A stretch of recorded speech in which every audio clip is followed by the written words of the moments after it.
Have you ever lost your peace because of something you said too quickly? Have you ever wished you had stayed silent and let your strength speak instead? In a world obsessed with noise, speed, and reaction, there's a forgotten power hidden in silence. The power to protect your peace, your dignity, your future. Today, you'll discover the 12 critical moments when silence isn't weakness, but wisdom. When holding your tongue doesn't make you invisible, it makes you invincible. If you're ready to master the ancient Stoic art of powerful silence. Let's begin. Number 1. When your emotions are exploding in the surge of overwhelming feelings, practice silence. Have you ever felt emotions surge through your body like a tidal wave? Unstoppable, overwhelming, blinding? Maybe anger, so hot it burned your throat. Maybe sadness, so heavy it collapsed your chest. Maybe fear, so cold it froze your steps. In those moments, a storm brews inside. And yet, the Stoics teach us, the true battle is not outside you. It is within, before you react, before you lash out, before you let your tongue or your fists or your tears betray your deepest self. You have a choice. Silence. Not because you are weak, but because you are wise. The invisible power of silence. In today's world, silence is misunderstood. We think silence means surrender. We think silence means being defeated. We think silence means losing. But true Stoic silence is none of these things. Stoic silence is a fierce, conscious act. It says, I will not be ruled by my anger. I will not be enslaved by my fear. I will not be manipulated by my grief. It says, I choose my actions, not my emotions. Silence is not the absence of feeling. Silence is the mastering of feeling. In that tiny gap between stimulus and response, silence becomes your sword and your shield. Marcus Aurelius and the mastery of the mind. Marcus Aurelius, the philosopher-emperor of Rome, lived under constant pressure. Enemies outside his empire, betrayals within his court, personal loss, plagues, endless wars. Every day, reasons to rage, reasons to despair. Yet what do we find in his private journals? The best revenge is to be unlike him who performed the injury. Choose not to be harmed, and you won't be. Marcus knew, the greatest empire you will ever rule is your own mind. When others insulted him, he stayed silent. When others plotted, he stayed focused. When fortune turned against him, he stayed still. He did not let the chaos of the world dictate the state of his soul. And neither should you. The biology of emotional hijack. Modern neuroscience confirms what the Stoics intuited. When intense emotions surge, especially anger or fear, the brain shifts control from the rational prefrontal cortex to the primitive amygdala. You lose clarity. You lose perspective. You lose freedom. You become a puppet of your primal instincts. But, and here's the key, this hijack is temporary. If you resist reacting for even 90 seconds, the emotional chemicals subside. Reason regains its throne. 90 seconds, 1.5 minutes of silence can save you years of regret. Real-world stories. Silence that changed everything. 1. Abraham Lincoln and the Angry Letter. Whenever Abraham Lincoln felt anger, he wrote what he called a hot letter. A furious, emotional response he never intended to send. He poured out his rage on a paper. Then he folded the letter and put it in his desk drawer. Most of those letters were never delivered. Lincoln knew, speak when you are calm. Be silent when you are stormed. His silence preserved relationships, won wars, and saved lives. 2. Nelson Mandela and the Choice of Peace. After 27 years of unjust imprisonment, Nelson Mandela emerged. Not bitter, not vengeful, but calm. He chose not to roar against his captors. He chose not to ignite a civil war. He chose silence first, listening, thinking.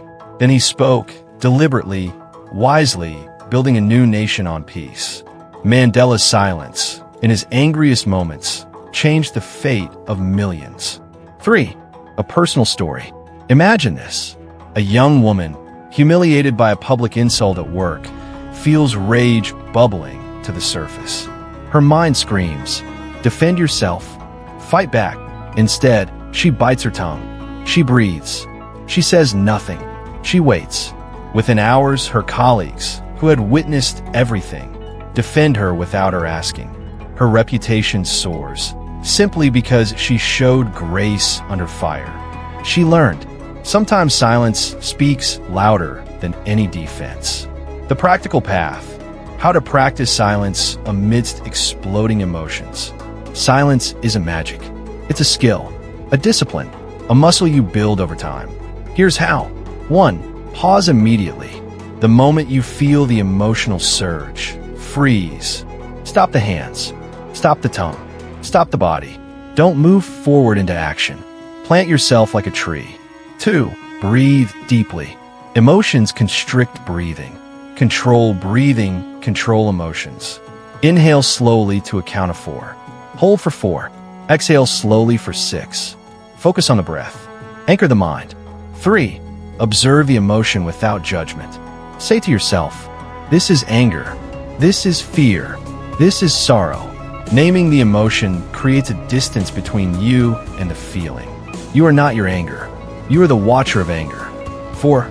Remind yourself, this will pass. No storm lasts forever. No emotion stays at full intensity indefinitely. The body cannot sustain it. Remind yourself, this feeling is temporary. My actions are permanent. 5. Choose your response deliberately.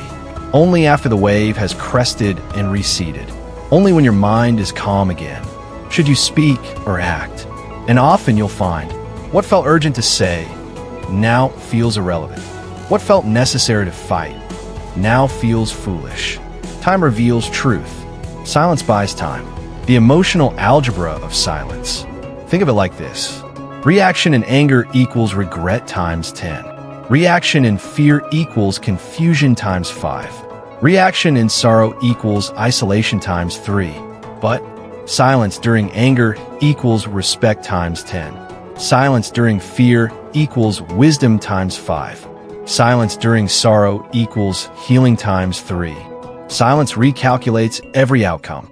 The deeper meaning, silence as alignment with nature. Stoicism teaches us to live according to nature. And what is nature? Look at the sea. It roars during storms, but the ocean's power lies in its depth, not its noise. Look at the mountains. Winds may howl around them, but they stand silent, unmoved, unshaken. Look at the sun. It warms billions silently, without boasting, without anger, without rush. True strength moves quietly. So too must you. When you are silent, you are stronger than the storm. Each time you choose silence when emotions explode, you take back your power. You grow roots deeper than chaos. You become the mountain in the storm. You become the ocean beneath the waves. You become the sun behind the clouds. People will wonder at your calm. They will misread it as indifference, fear, weakness. Let them. You know better. You know that your silence is not the absence of power. It is power contained. Reflect before we continue. As you walk forward, remember, every outburst you restrain, every harsh word you swallow, every foolish reaction you avoid, is not a loss. It is a victory, a quiet, invisible victory that builds your fortress from within. The next time your emotions surge like a tidal wave, pause, breathe, be silent, and in that silence, you'll find a strength greater than rage, greater than fear, greater than grief. You will find yourself. Mastering silence when emotions explode is only the first step. Sometimes, the storms we face aren't born inside us. They come from outside. Harsh words, unfair attacks, unjust criticism. In those moments, when your integrity is questioned and your heart demands justice, how do you stay silent without surrendering your self-respect? In the next lesson, we'll explore the Stoic art of responding to unfair criticism. Not with outrage, not with self-doubt, but with a calm so deep it turns attacks into opportunities for growth. Let's continue. Number 2, facing unfair criticism, practice silence. Have you ever stood at the center of a room, your heart pounding in your chest, as words, harsh, unfair, cutting, were hurled your way? Have you ever felt the sting of unjust blame, your reputation questioned, your efforts minimized, your integrity dragged through the mud, every instinct screams, defend yourself, fight back, make them regret it. And yet, Stoicism offers a radically different path. A path not of fiery retaliation, but of unshakable calm. A path where silence is not submission, but supreme self-mastery. Because when you face unfair criticism and choose silence over anger, you don't just save your dignity, you reveal your true strength. Criticism, the fire that tests the soul. Seneca wrote, "It is not the man who has too little, but the man who craves more that is poor." Similarly, it is not the man who receives criticism, but the man who needs praise, who becomes weak. Criticism, fair or unfair, is inevitable. It is the tax we pay for living among others.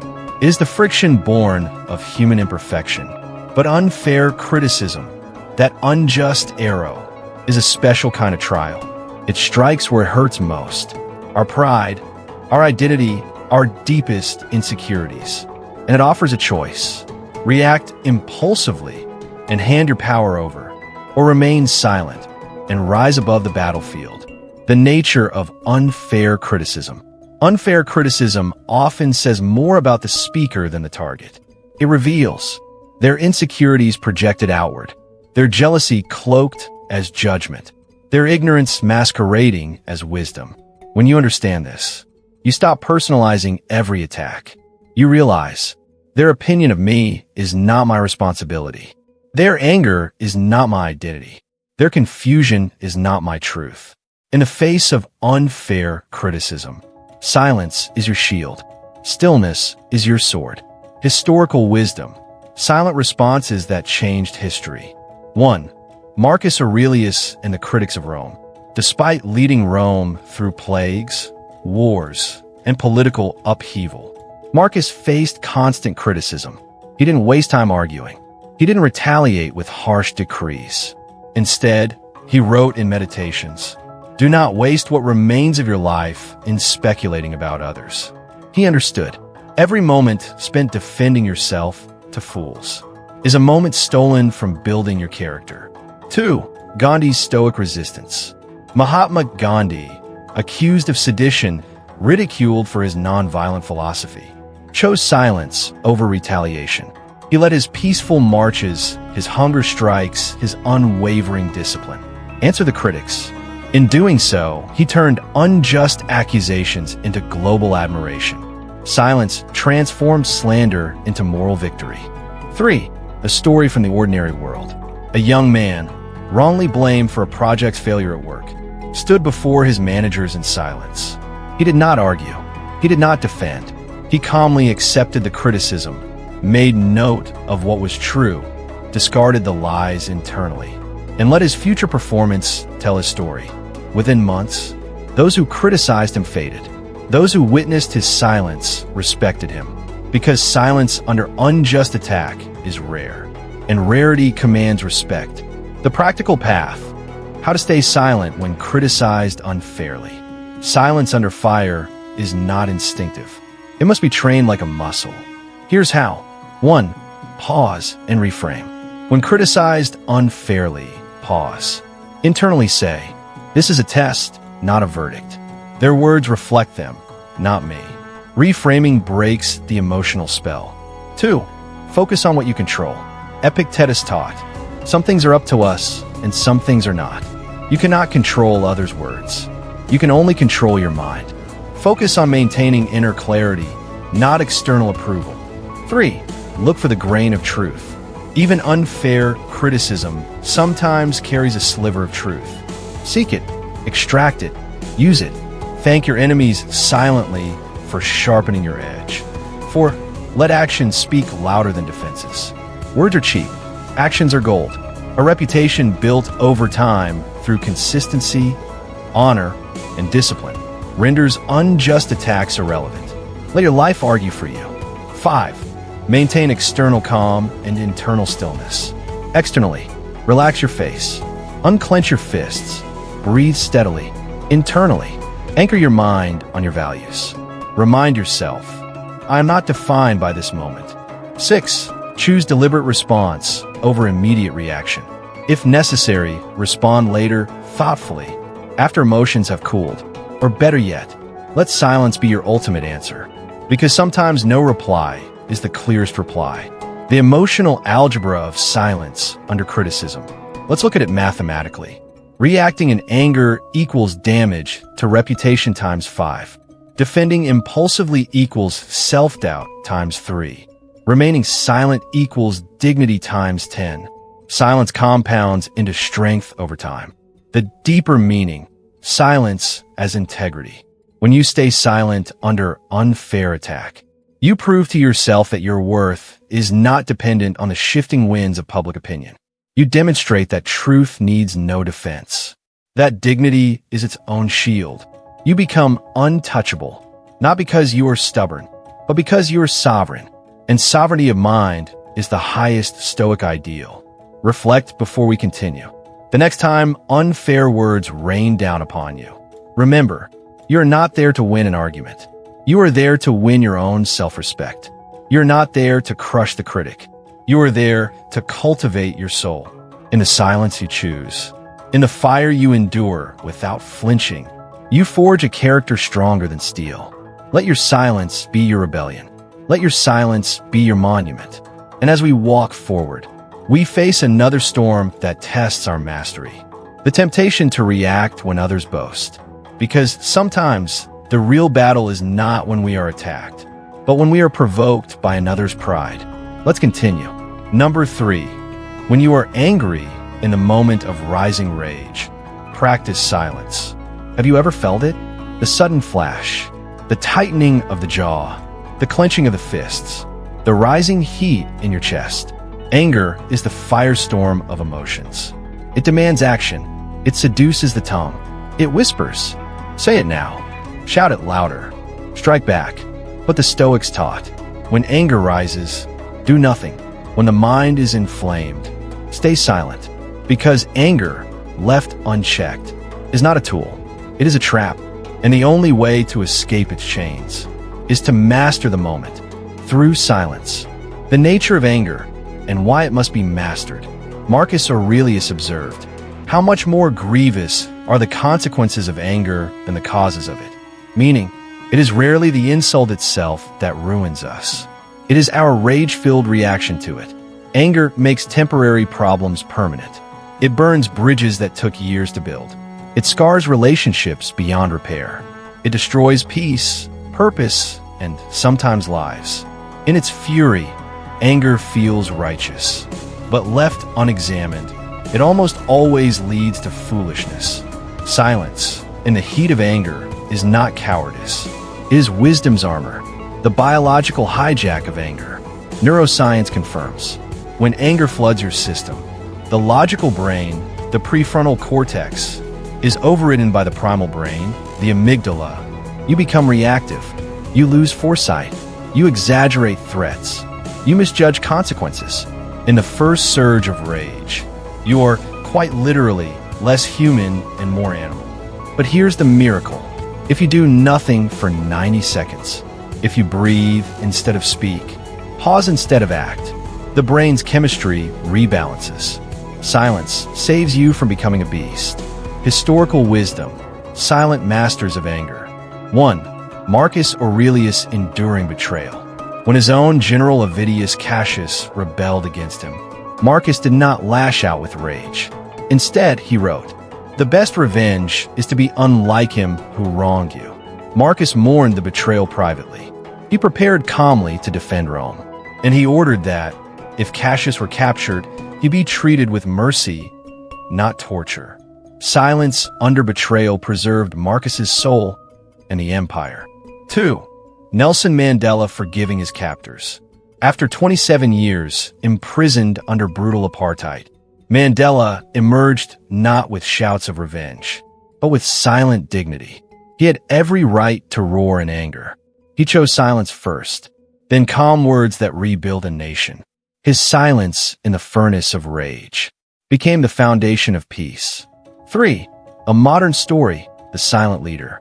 In a corporate boardroom, A young executive was humiliated by a senior manager, unjustly, cruelly, publicly. Instead of defending herself angrily, she took a long breath, paused, and simply said, "Thank you for your feedback." Months later, she was promoted. The senior manager was removed.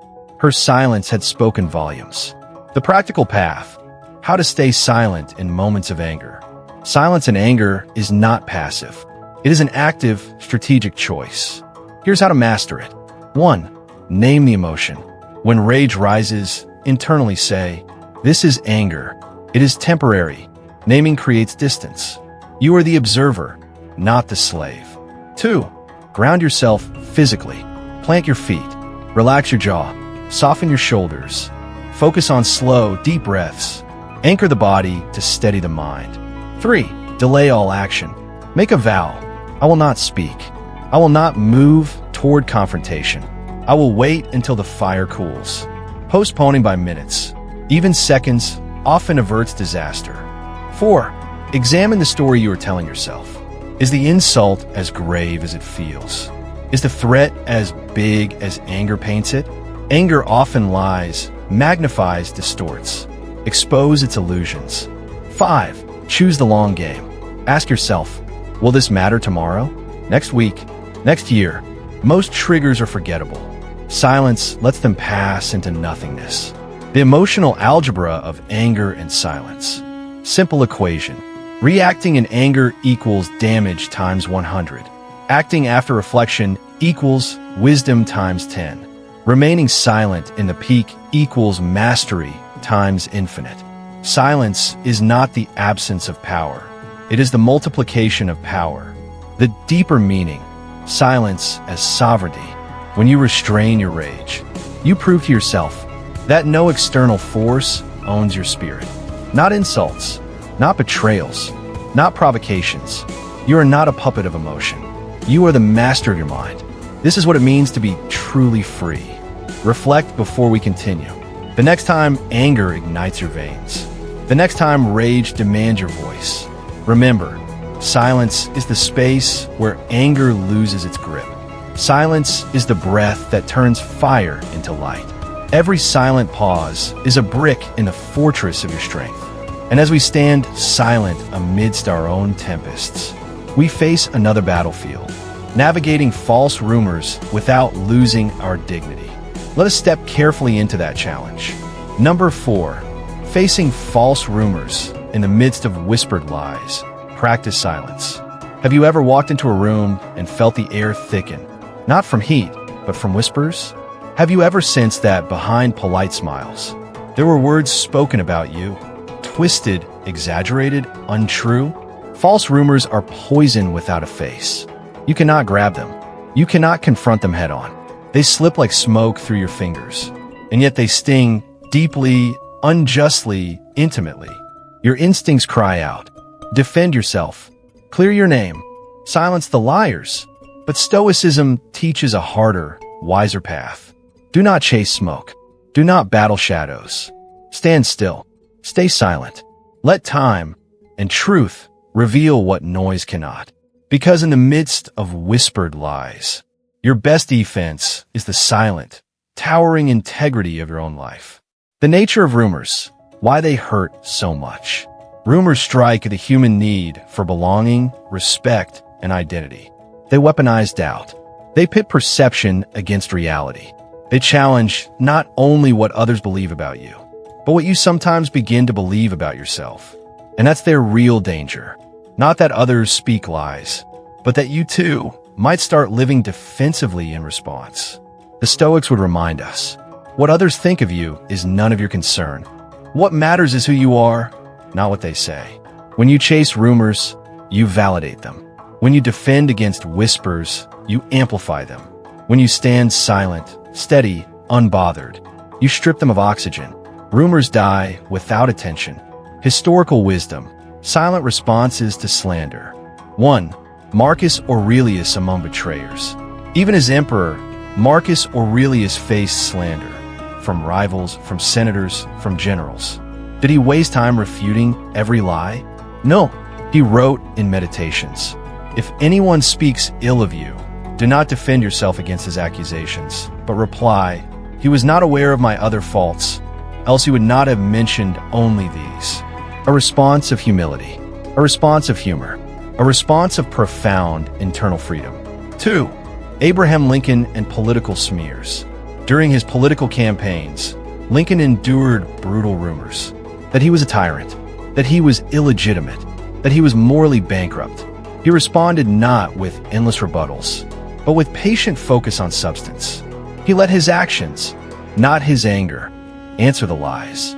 History remembers Lincoln as a leader, not a litigant. 3. A quiet modern example. A teacher, wrongly accused by gossiping parents, chose not to launch counter-campaigns. She simply continued teaching with excellence, kindness, and patience. Over time, the community saw the truth. The rumors faded like morning mist. Her dignity remained intact. The practical path: how to stay silent amidst false rumors. When rumors swirl around you, silence is not weakness. It is strategic strength. Here's how to embody it. 1. Anchor in self-knowledge. Remind yourself, I know who I am. I do not need to defend what is true. Self-knowledge is the antidote to public confusion. 2. Focus on your sphere of control. Epictetus taught, there are things in our control and things not in our control. You cannot control others' tongues. You can control your actions, your integrity, your inner peace. 3. Let actions outlast words. Time reveals everything. Let your consistent behavior slowly, steadily dismantle lies. The truth is like a river. It may be blocked for a while, but always finds its way. 4. Respond only when absolutely necessary. If a rumor threatens crucial relationships or legal standing, respond once, clearly, calmly. Then withdraw. Refuse to engage in endless self-justification. 5. Practice radical acceptance. Understand, in a world of ego, envy, and misunderstanding, false rumors are inevitable. Accept their existence without internalizing their poison. Accept and transcend the emotional algebra of rumors and silence. Simple truth.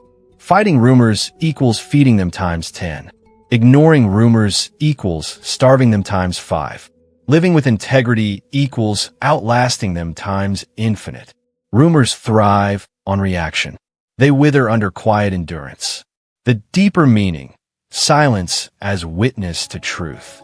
In a world of perception, noise often wins early rounds. But in the long run, character wins the war. Each moment you remain silent.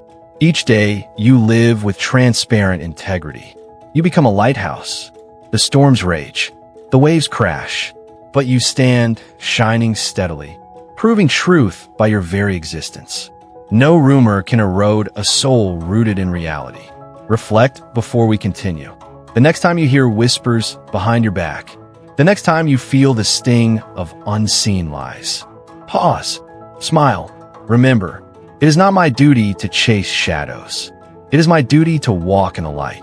And as we strengthen our silent resilience against falsehood, another silence calls to us. The silence we must hold when facing deep, personal loss. Loss that words cannot heal.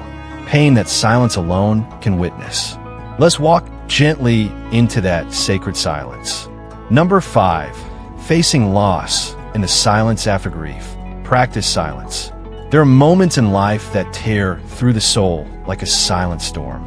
No anger, no noise, just absence. The loss of a loved one, the collapse of a dream, the ending of a chapter we weren't ready to close. In these moments, words often feel like strangers. They hover nearby, but none of them know what to say.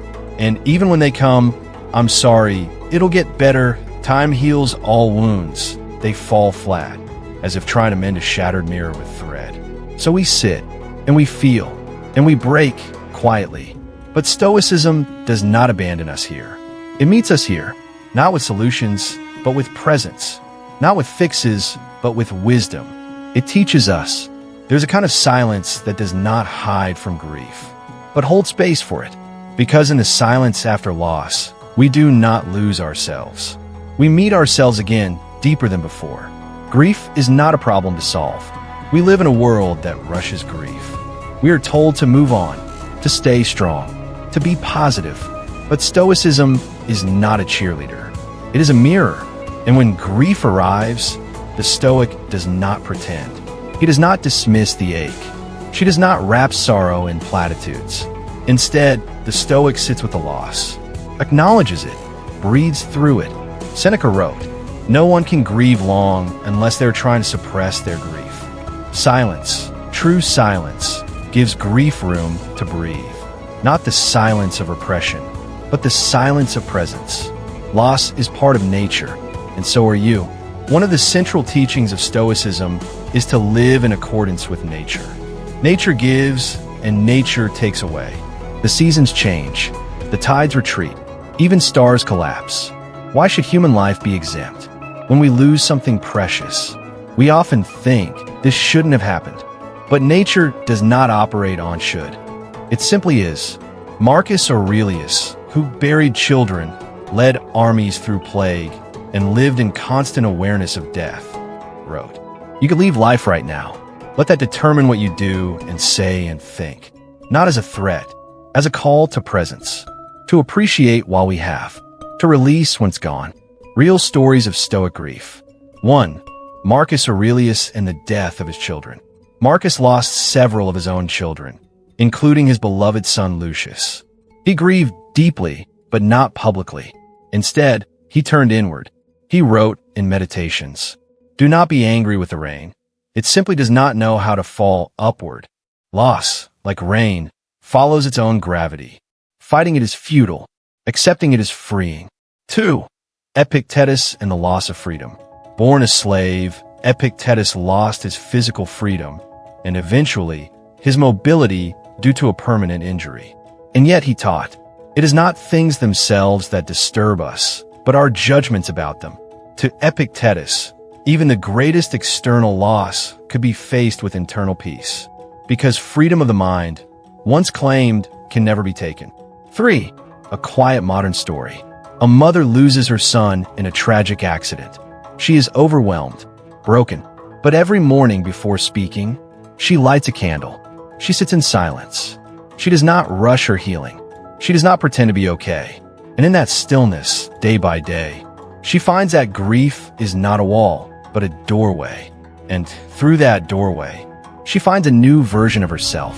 Not the same, but stronger, wiser, more compassionate. The practice of silent grief. Grief is not an event. It is a season, and silence becomes the ground on which we walk through it. Here's how to practice. 1. Make space for grief. Don't talk it away. Don't fill it with distractions. Let it rise. Let be. Silence is your container, your sacred space. 2. Let go of timelines. There is no right time to feel better. There is no deadline for sorrow. Allow grief to unfold as it needs to, without apology. 3. Reflect, don't ruminate. Use silence for reflection, not self-punishment. Ask, what did this person or experience give me?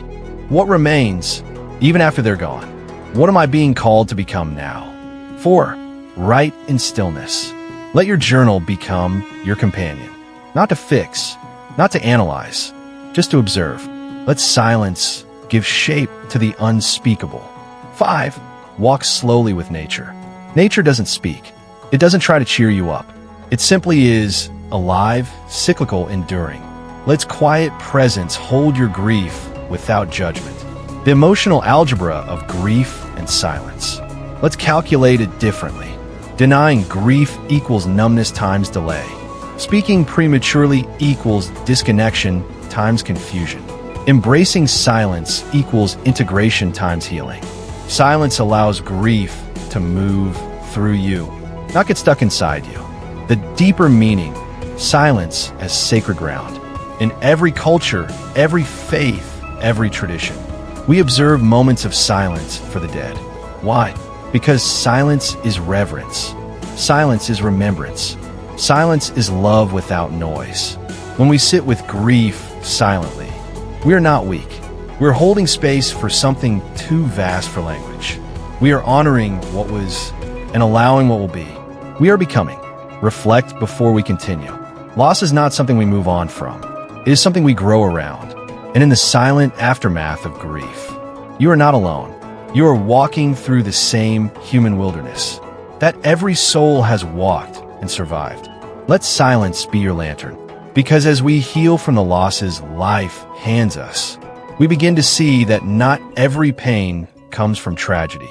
Some come from frustration, from ignorance, from those who speak confidently, yet know very little. And in those moments, too, we must learn the power of holding our tongue. Number 6, dealing with ignorance. In the presence of stubborn minds, practice silence. There are times when silence feels like surrender. When faced with ignorance, loud, stubborn, proudly uninformed, the urge to speak up, correct, and set the record straight can be overwhelming. You know they're wrong. You know they haven't read. You know they've confused opinion for truth, volume for authority, and arrogance for confidence. And yet, you also know this. No amount of truth will penetrate a closed mind.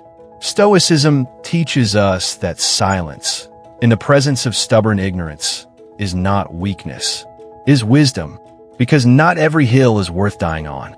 Not every debate is worth entering. Not every error deserves correction. Sometimes the strongest move is not to argue, but to walk away quietly. Why ignorance triggers us so deeply. Ignorance isn't just the absence of knowledge. Stubborn ignorance, the kind that denies facts, refuses to listen, clings to error, feels like a threat to reason itself. And when we feel reason is under attack, we feel called to battle. But Stoicism tells us, your peace is more valuable than winning an argument. Your time is more precious than being right. Your energy is sacred. Don't spend it where it won't grow. Marcus Aurelius asked himself daily, is this necessary? Not, is this correct? Not, can I prove them wrong? But, is this the best use of my attention? Silence becomes a strategy. Not because you're afraid to speak, but because you've outgrown the need to. Historical wisdom. Great minds who chose silence. 1. Galileo's trial and Stoic restraint. Galileo knew the Earth orbited the sun. He had evidence, math, logic, but the church refused. They clung to old beliefs, political pride, and stubborn tradition. When put on trial, Galileo did not scream. He did not rage. He spoke his truth once and then accepted silence. Legend says, as he left the courtroom, he whispered, "Eppur si muove," and yet it moves. He didn't need to win the argument. History would do that for him. 2. Socrates and the wisdom of questions. Socrates rarely told people they were wrong. He asked questions instead. He knew that confronting ignorance with aggression made it defensive. But questions? Questions reveal what people don't know without humiliating them. His silence, his refusal to react emotionally, turned him into a mirror. In that mirror, ignorance unraveled itself, until the powerful couldn't bear to look anymore and chose to silence him. But by then, his legacy was already immortal. 3. A modern story, the quiet colleague. In a heated workplace meeting, a man begins loudly explaining a process he clearly doesn't understand. He interrupts. He mocks new ideas. He dominates the room. A young woman, who knows the process inside out, breathes. She does not correct a mid-rant. She waits. When the meeting ends, she quietly hands her manager a well-written brief outlining the facts, with zero ego. Within a week, the department shifts direction. The loud man? Ignored. She won by choosing clarity over combat. The practice of Stoic silence amidst stubborn ignorance. This silence isn't passive. It's practiced, intentional, strategic. Here's how to do it. 1. Identify when you're speaking to defend ego, not truth. Are you correcting them because it serves a greater good, or because it bruises your pride? If it's ego, step back. 2. Ask, is this person open to new understanding? Ignorance that's open is an invitation. Ignorance that's proud is a trap. Don't cast wisdom where it's not welcome. 3. Replace correction with questions. Instead of saying, you're wrong, ask, where did you learn that? What do you mean by that? Let silence do the heavy lifting. Let them hear their own echoes. 4. Set mental boundaries. You don't owe everyone your time, insight, or emotional labor, especially not to those who resist growth. Freedom is not needing to teach every lesson. 5. Let experience be their teacher. Sometimes the best teacher is time. Let them walk their path. Let their consequences reveal the truth you wanted to force. Your silence becomes their eventual clarity. The emotional algebra of dealing with ignorance. Let's do the math. Arguing with a willfully ignorant equals frustration times wasted energy. Trying to win equals ego boost times short-term stress. Choosing silence equals peace times dignity times long-term influence. The loudest truth is often the one unspoken. The deeper meaning, silence as respect for your time and mind. Stoicism values what is rare and irreplaceable. Your time, your focus, your peace. When you argue with the stubborn, you spend that currency on emptiness. But when you remain silent, you invest in clarity. You conserve strength. You keep your dignity. And perhaps most importantly, you keep yourself from becoming the very thing you're reacting to. Marcus Aurelius warned, "The best revenge is to be unlike him who did the injury." So too, the best response to ignorance is to be the embodiment of learning. Quiet, steady, thoughtful. Reflect before we continue. The next time you're face to face with someone confidently wrong, someone who refuses to listen, who interrupts, dismisses, and doubles down, pause, breathe, say nothing. Your silence is not permission. It's protection. It's the space where your power rests. Because as you rise above arguments not worth having, life will hand you a new test.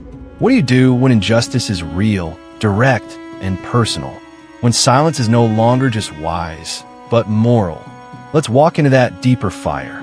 Number 7, responding to injustice. In the wake of unfairness, practice silence. There are few fires hotter than the fire of injustice. To be wronged, to be lied about, to be betrayed by systems, people, or fate itself. It rips through the soul like a storm. It demands a reaction, swift, loud, vengeful.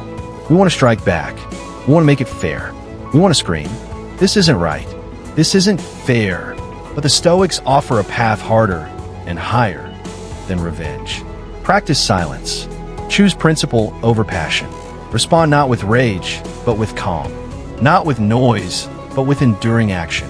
Because injustice can harm your circumstances, but only you can let it harm your soul. Why injustice cuts so deeply? Fairness is wired into the human spirit. Even toddlers recognize it. That's not fair. When injustice happens, whether to us or to others, it feels like the very fabric of reality has been torn. We believe the world should operate by a code of rightness, but it doesn't. Nature is indifferent. Life is impartial. People are imperfect. Marcus Aurelius faced betrayals, rebellions, false accusations. He wrote, "The universe is change. Our life is what our thoughts make it." Meaning, you cannot control the fairness of events. You can only control your mind in response to them. And sometimes the highest justice you can offer is to stay just yourself. Historical wisdom. Silent strength against injustice. 1. Nelson Mandela. Silence after imprisonment. Mandela was imprisoned for 27 years for fighting racial injustice. Yet when freed, he did not unleash vengeance.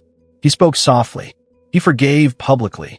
He chose to dismantle the system that had oppressed him, not by shouting, but by strategically, calmly building new structures.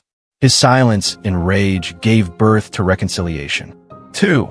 Marcus Aurelius. Mercy over retaliation. When a general rebelled against him, Marcus had every reason to respond with bloody retribution. Instead, he urged mercy. He asked that prisoners be treated gently. He understood. Retaliation might satisfy the moment, but magnanimity strengthens empires. 3. A story from the quiet streets. A young man, falsely accused of theft by a neighbor, could have lashed out. Instead, he said nothing. He simply kept living honestly. Months later, when real evidence cleared him, the neighbor apologized. He had let silence protect his dignity until truth did its quiet work. The practice of Stoic silence in the face of injustice. Silence does not mean inaction. It means choosing your action deliberately. Here's how. 1. Acknowledge your emotions without acting on them. Anger will come. Hurt will come. Let them arise. Witness them. Then wait. Don't act from the first wave of fury. 2. Focus on what you control. You may not control the verdict, the gossip, the betrayal, but you always control your principles, your dignity, your long-term strategy. Guard them fiercely. 3. Choose constructive action over reactive noise. Ask, what will heal? What will strengthen? What aligns with my highest self? Respond there and only there. 4. Let character, not chaos, define you. Injustice tempts you to become like your oppressor, cruel, petty, vindictive. Stoicism demands, be different, be better. Let your example shame them more than your arguments ever could. 5. Understand that history remembers the steadfast, not the noisy. Noise is forgotten. Steadfastness endures. Be the steady hand in turbulent waters. History bends toward those who build, not those who scream. The emotional algebra of injustice and silence. Consider it this way. Reacting impulsively equals short-term satisfaction times long-term damage. Responding strategically equals inner strength times outer effectiveness. Staying silent when needed equals moral clarity times enduring legacy. Silence, in the face of injustice, becomes an anvil where integrity is forged. The deeper meaning, silence as higher justice. When you respond to injustice with silence, you say something profound without speaking. You may control circumstances. You may tarnish my reputation. You may steal what belongs to me, but you will never corrupt my soul. This is real victory, not winning arguments, not humiliating opponents, but walking away with your inner world intact, even when the outer world crumbles.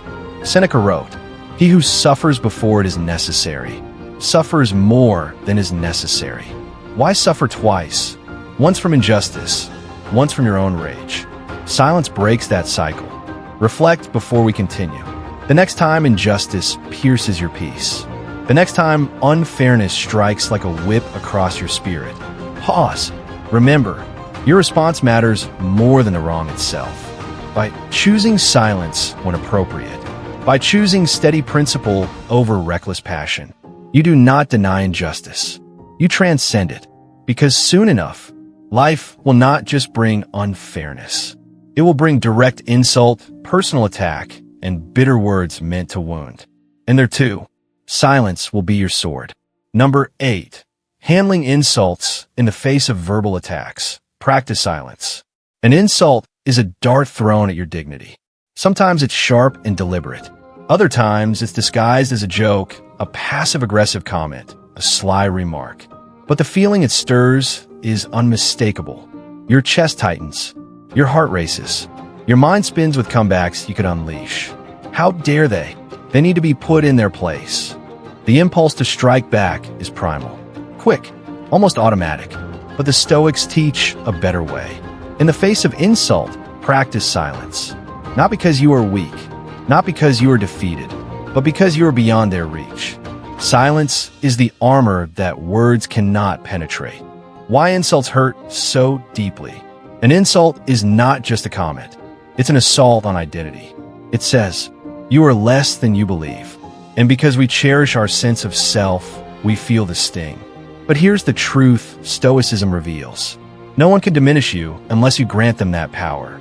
Epictetus taught, if someone succeeds in provoking you, realize that your mind is complicit in the provocation. The insult is not the real threat. Your reaction is. Silence protects the one thing that cannot be stolen. Your sovereignty over yourself. Historical wisdom.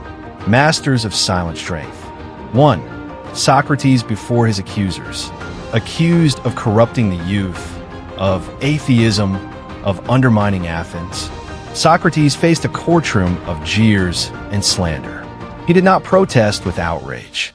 He calmly asked questions. He stood firm in truth. And when offered the chance to escape death by betraying his principles, he chose silence over hypocrisy. 2. Marcus Aurelius amid political smears. Even as emperor, Marcus faced betrayal and rumor. His response? The best answer to anger is silence. He refused to defend his name against every whisper. He let his life, his actions, his steady leadership speak for him. 3. A modern example, the quiet responder. At a corporate event, a man made a cutting joke about a colleague's minor mistake in front of dozens. Laughter erupted. The woman smiled faintly, said nothing. Later that month, she earned the top performance award. Everyone remembered the insult, but everyone admired her silence more. In time, the insult faded. Her dignity remained. The practice of stoic silence against insults. Here's how to master it. 1. Recognize the insult for what it is, an opinion, not a truth. An insult says more about the speaker than about you.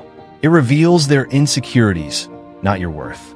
Silence says, I refuse to play in your small arena. 2. See insults as tests, not threats. Every insult is an exam. Will you react impulsively or respond with dignity? Silence passes the test with distinction. 3. Reframe the moment. Think, this is a chance to practice patience. This is a rehearsal for my resilience. Turn their pettiness into your progress. 4. Pause and breathe before responding. A slow breath defeats a sharp tone. Breathe. Anchor yourself. Smile if you can. Say nothing. Or if words are required, let them be few, calm, and cuttingly kind. 5. Let your long-term character silence their short-term noise. Insults are temporary. Character is permanent. One dignified silence outweighs 1,000 clever comebacks. The emotional algebra of insults and silence. Measured simply, reacting angrily equals ego satisfaction times future regret. Clever comebacks equals temporary victory times lingering bitterness. Practicing silence equals eternal dignity times deep inner peace. Silence is undefeated. The deeper meaning, silence as ultimate freedom. When you master silence in the face of insults, you are no longer hostage to the opinions of the ignorant. You realize your value is not up for debate. Your peace is not for sale. As Marcus Aurelius reminded himself, you have power over your mind, not outside events. Realize this, and you will find strength. And so, their words bounce off you like arrows against a stone wall. They cannot injure what they cannot touch. You walk away, not wounded, but whole. Reflect before we continue. The next time someone tries to wound you with words, the next time cruelty or sarcasm cuts across your path, pause. Remember, you are not here to win verbal wars. You are here to master yourself. And each insult, faced in silence, sharpens you. Each silent victory builds an inner empire no insult can breach. Because soon, we arrive at the ultimate battlefield. The war not against others, but against our own clinging to anger, to pain, to what we must finally release. In the art of letting go, silence becomes not just a tool, but a sacred practice. Let's prepare to walk into that final lesson. Number 9, mastering letting go in the moment of inner release. Practice silence. There's a weight we all carry. Some carry it with anger, some with regret, some with broken dreams, lost loves, missed chances. And every step, that unseen burden pulls at our spirit, makes the journey harder, makes our hearts heavier. If only it should have been, I can't believe I deserve better. We replay old wounds. We cling to what could have been. We hold on to what hurts us most. But Stoicism whispers, let go, release it, put it down. Not because it was fair, not because it didn't matter, but because your soul was made for more than carrying what no longer serves it. Mastering the art of letting go is not forgetting. It is freedom. It is saying, I choose peace over pain. I choose growth over grievance. I choose to walk forward, lighter, and that choice begins with silence. Number 10, when witnessing others' failures in a moment of silent compassion, practice silence. Failure is a strange mirror. When we witness others stumble, in public and private, sometimes even spectacularly, we are offered an unspoken choice. Do we mock? Do we gossip? Do we distance ourselves? Do we use their fall to lift our own image? Or do we stay silent, steady, compassionate? Stoicism teaches, practice silence, not judgment, not schadenfreude, not superiority, because how we react to others' failures reveals everything about who we are and nothing about who they are. Why watching others fail stirs us so deeply. When someone else falls, it awakens parts of ourselves. Fear, that could be me. Pride, I'm better than that. Insecurity, if they failed, what does that mean about success itself? The ego wants to escape by either judging or distancing, but the Stoic mind stays close. It observes, it learns, it chooses silent compassion. Marcus Aurelius reminded himself daily, when you wake up in the morning, tell yourself, the people I deal with today will be meddling, ungrateful, arrogant, dishonest, jealous, and surly, but I am not disturbed by them. Even their failures cannot disturb your peace unless you let them. Historical wisdom, responding with silent grace. 1. Marcus Aurelius on compassionate leadership. When his generals made mistakes, costly ones, sometimes fatal, Marcus did not scream or shame. He corrected where necessary. He taught when possible. He bore mistakes with dignity and patience. He knew that leaders judge themselves by how they handle the weaknesses of others. 2. Abraham Lincoln's silent mercy. During the American Civil War, Lincoln received countless demands to humiliate or punish Confederate leaders after victories. But he chose restraint. He welcomed them back into the Union with as much dignity as he could offer. Lincoln understood, winning without compassion is not truly winning. 3. A simple story, The Quiet Friend. A young man failed out of college after months of struggle. While others whispered and mocked, his childhood friends said nothing. No sermons, no pitying looks, just presence. Years later, the man would say, "What saved me wasn't advice. It was knowing someone didn't look at me like I was broken."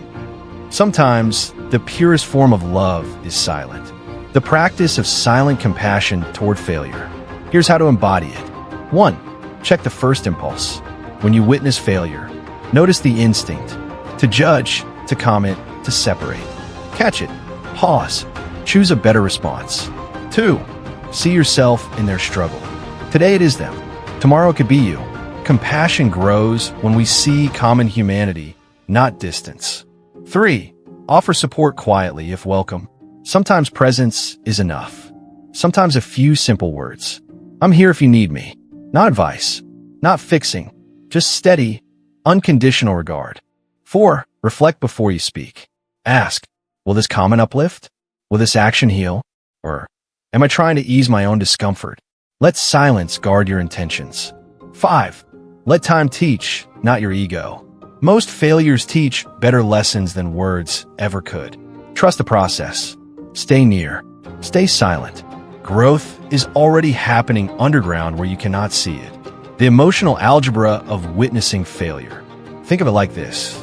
Gossiping about failure equals short-term superiority times long-term emptiness. Lecturing failure equals temporary ego boost times relationship erosion. Silent compassion equals deep connection times inner maturity.